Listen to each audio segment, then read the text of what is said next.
Taming the Bicycle. I thought the matter over and concluded I could do it. So I went down and bought a barrel of Pond's extract and a bicycle. The expert came home with me to instruct me. We chose the backyard for the sake of privacy and went to work. Mine was not a full-grown bicycle, but only a colt, a 50-inch, with the pedals shortened up to 48, and skittish like any other colt. The expert explained the thing's points briefly. Then he got on its back and rode around a little to show me how easy it was to do. He said that the dismounting was perhaps the hardest thing to learn, and so we would leave that to the last. But he was in error there. He found, to his surprise and joy, that all that he needed to do was to get me onto the machine and stand out of the way. I could get off myself. Although I was wholly inexperienced, I dismounted in the best time on record. He was on that side, shoving up the machine. We all came down with a crash, he at the bottom, I next, and the machine on top. We examined the machine, but it was not in the least injured. This was hardly believable, yet the expert assured me that it was true. In fact, the examination proved it. I was partly to realize, then, how admirably these things are constructed. We applied some Pond's extract and resumed. The expert got on the other side to shove up this time, but I dismounted on that side, so the result was as before. The machine was not hurt. We oiled ourselves again and resumed. This time, the expert took up a sheltered position behind, but somehow or other we landed on him again. He was full of admiration, said it was abnormal. She was all right, not a scratch on her, not a timber started anywhere. I said it was wonderful, while we were greasing up, but he said that when I came to know these steel spider webs, I would realize that nothing but dynamite could cripple them. Then he limped out to position, and we resumed once more. This time, the expert took up the position of shortstop and got a man to shove up behind. We got up a handsome speed and presently traversed a brick, and I went out over the top of the tiller and landed head down on the instructor's back and saw the machine fluttering in the air between me and the sun. It was well it came down on us, for that broke the fall, and it was not injured. 5 days later, I got out and was carried down to the hospital and found the expert doing pretty fairly. In a few more days, I was quite sound. I attribute this to my prudence in always dismounting on something soft. Some recommend a feather bed, but I think an expert is better. The expert got out at last, brought 4 assistants with him. It was a good idea. These 4 held the graceful cobweb upright while I climbed into the saddle. Then they formed in column and marched on either side of me while the expert pushed behind. All hands assisted at the dismount. The bicycle had what is called the wobbles, and had them very badly. In order to keep my position, a good many things were required of me. And in every instance, the thing required was against nature. That is to say, that whatever the needed thing might be, my nature, habit, and breeding moved me to attempt it in one way, while some immutable and unsuspected law of physics required that it be done in just the other way. I perceived by this how radically and grotesquely wrong had been the lifelong education of my body and members. They were steeped in ignorance. They knew nothing which it could profit them to know. For instance, if I found myself falling to the right, I put the tiller hard down the other way by a quite natural impulse, and so violated a law and kept on going down. The law required the opposite thing. The big wheel must be turned in the direction in which you are falling. It is hard to believe this when you are told it, and not merely hard to believe it, but impossible. It is opposed to all your notions. And it is just as hard to do it after you do come to believe it. Believing it and knowing by the most convincing proof that it is true does not help it. You can't any more do it than you could before.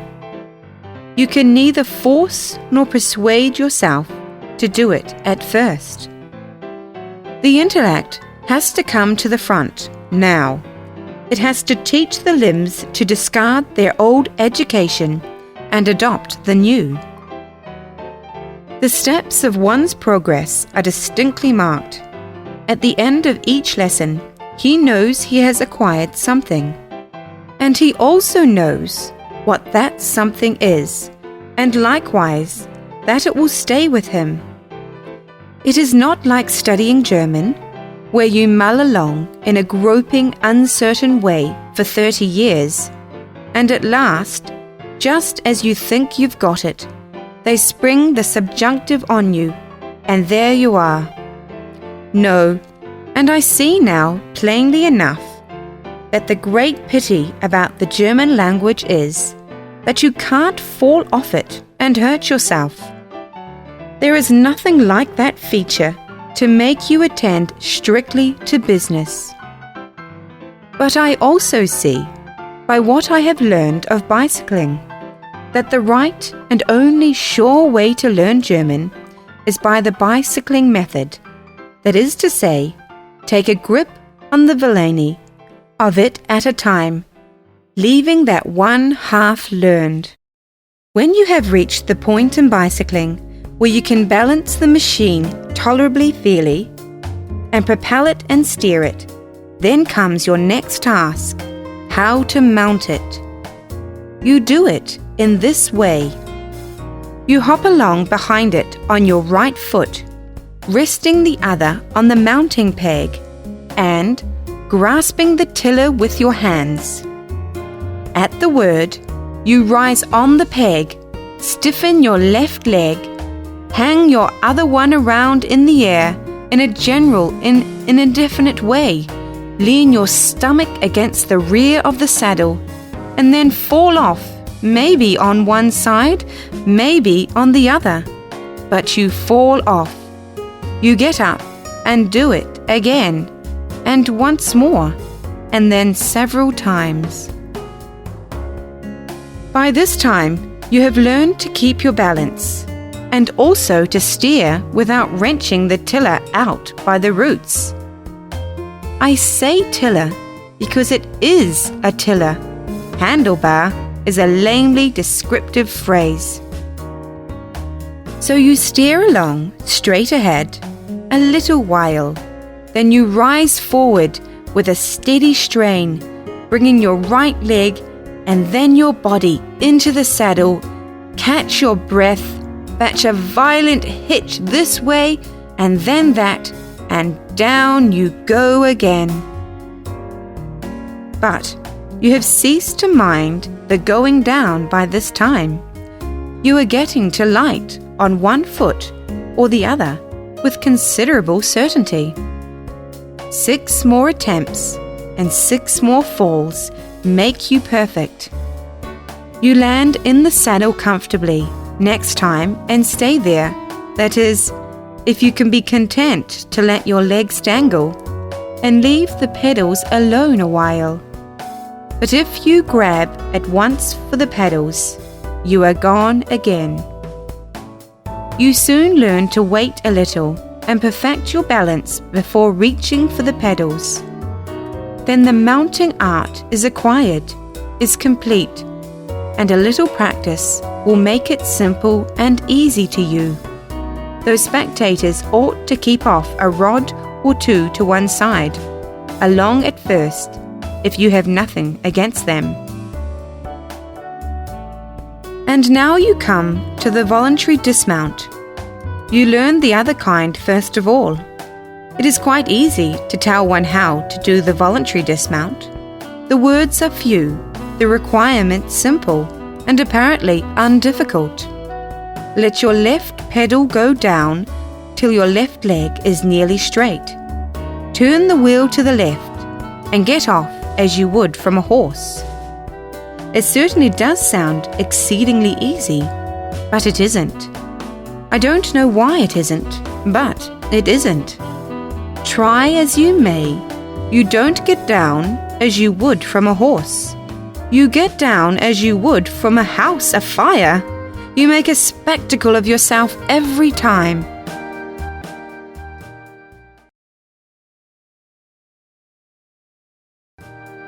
During the 8 days I took a daily lesson, an hour and a half.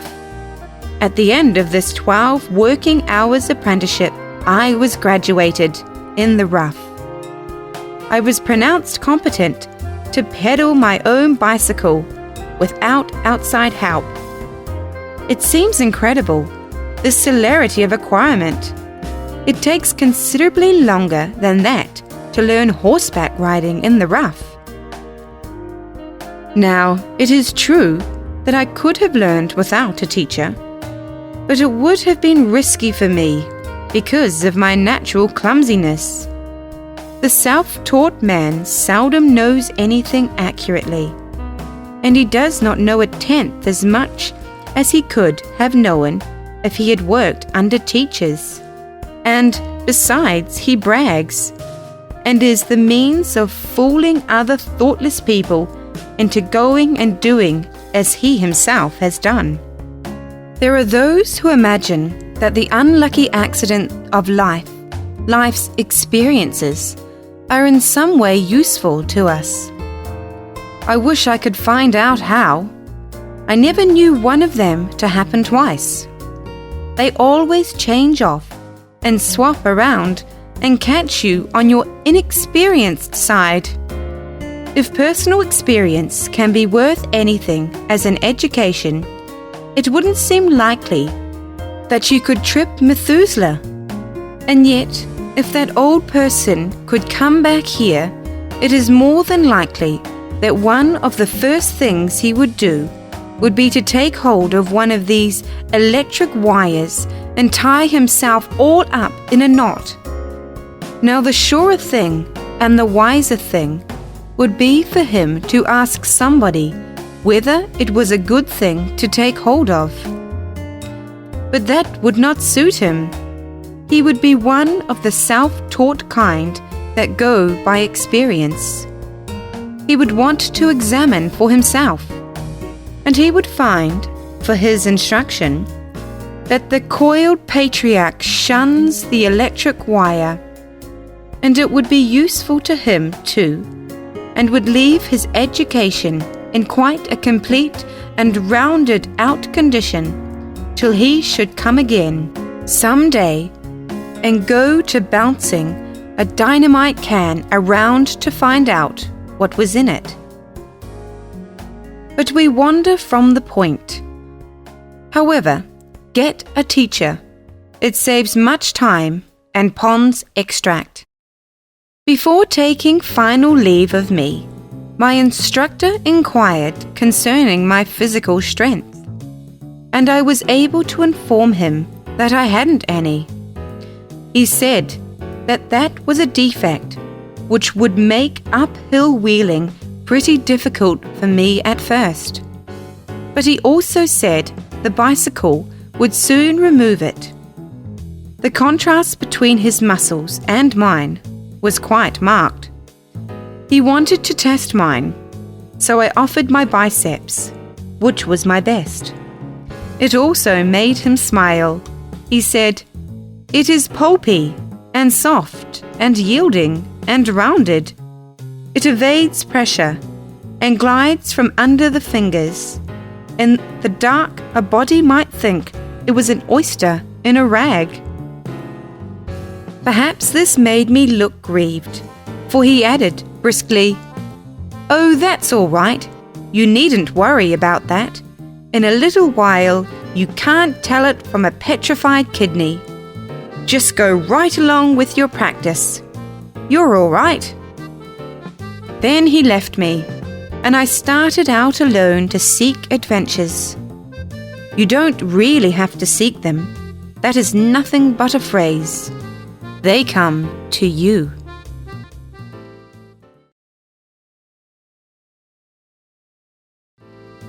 I chose a reposeful Sabbath day, sort of a back street, which was about 30 yards wide between the curbstones. I knew it was not wide enough. Still, I thought that by keeping strict watch and wasting no space unnecessarily, I could crowd through. Of course, I had trouble mounting the machine, entirely on my own responsibility, with no encouraging moral support from the outside. No sympathetic instructor to say, "Good, now you're doing well, good again, don't hurry, there, now, you're all right, brace up, go ahead." In place of this, I had some other support. There was a boy who was perched on a gatepost, munching a hunk of maple sugar. He was full of interest and comment. The first time I failed and went down, he said that if he was me, he would dress up in pillows. That's what he would do. The next time I went down, he advised me to go and learn to ride a tricycle first. The third time I collapsed, he said he didn't believe I could stay on a horse car. But the next time I succeeded and got clumsily underway in a weaving, tottering, uncertain fashion and occupying pretty much all of the street. My slow and lumbering gait filled the boy to the chin with scorn, and he sung out, "My, but don't he rip along!"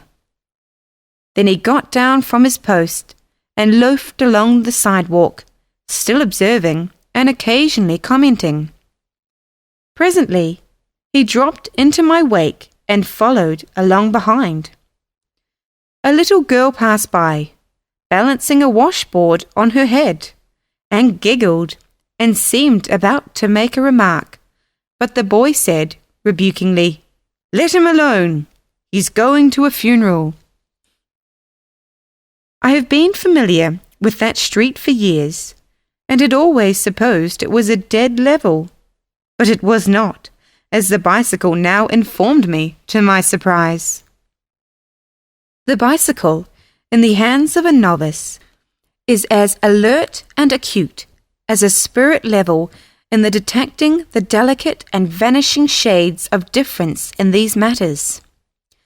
It notices a rise where your untrained eye would not observe that one existed. It notices any decline which water will run down. I was toiling up a slight rise, but was not aware of it. It made me tug and pant and perspire, and still, labour as I might, the machine came almost to a standstill every little while. At such times, the boy would say, "That's it, take a rest, there ain't no hurry. They can't hold the funeral without you." Stones were a bother to me. Even the smallest ones gave me a panic when I went over them. I could hit any kind of a stone, no matter how small, if I tried to miss it. And of course, at first, I couldn't help trying to do that. It is but natural. It is part of the S that is put in us all, for some inscrutable reason.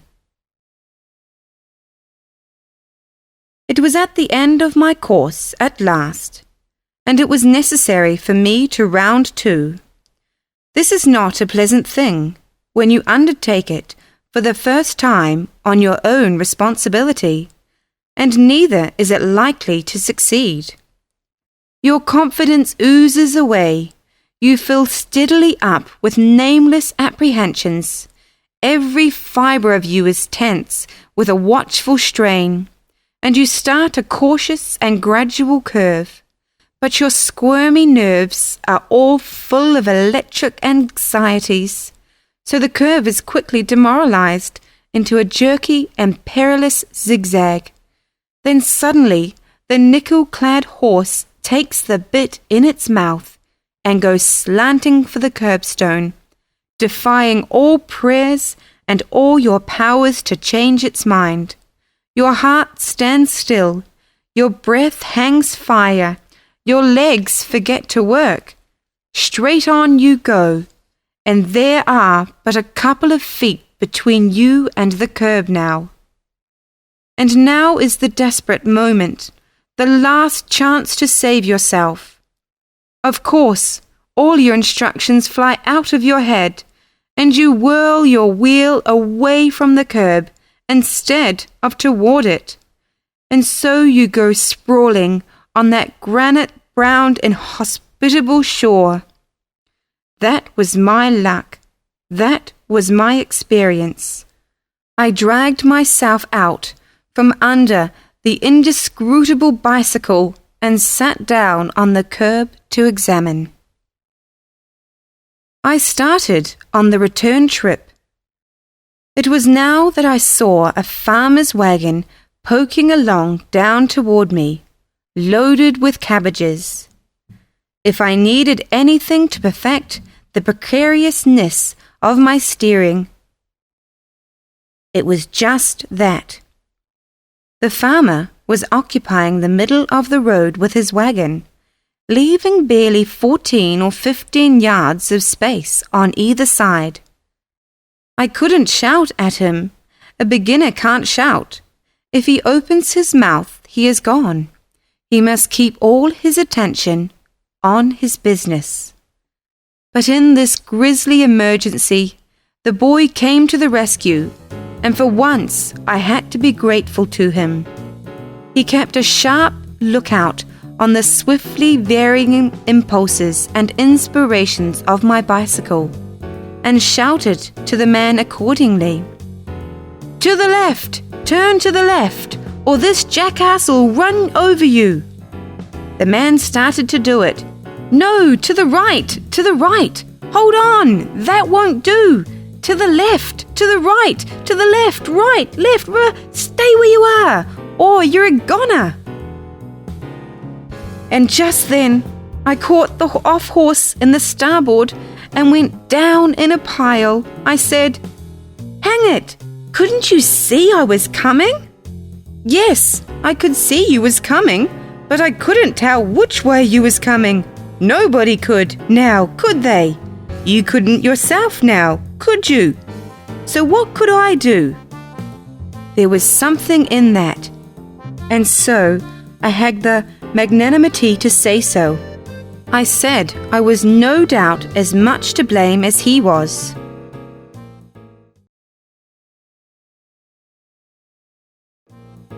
Within the next 5 days, I achieved so much progress that the boy couldn't keep up with me. He had to go back to his gatepost and content himself with watching me fall at long range. There was a row of low stepping stones across one end of the street, a measured yard apart. Even after I got so I could steer pretty freely, I was so afraid of those stones that I always hit them. They gave me the worst falls I ever got in that street, except those which I got from dogs. I have seen it stated that no expert is quick enough to run over a dog, that a dog is always able to skip out of his way. I think that may be true, but I think that the reason he couldn't run over the dog was because he was trying to. I did not try to run over any dog, but I ran over every dog that came along. I think it makes a great deal of difference. If you try to run over the dog, he knows how to calculate. But if you are trying to miss him, he does not know how to calculate and is liable to jump the wrong way every time. It was always so in my experience. Even when I could not hit a wagon, I could hit a dog that came to see me practice. They all liked to see me practice, and they all came, for there was very little going on in our neighborhood to entertain a dog. It took time to learn to miss a dog, but I achieved even that. I can steer as well as I want to now, and I will catch that boy one of these days and run over him if he doesn't reform. Get a bicycle. You will not regret it if you live.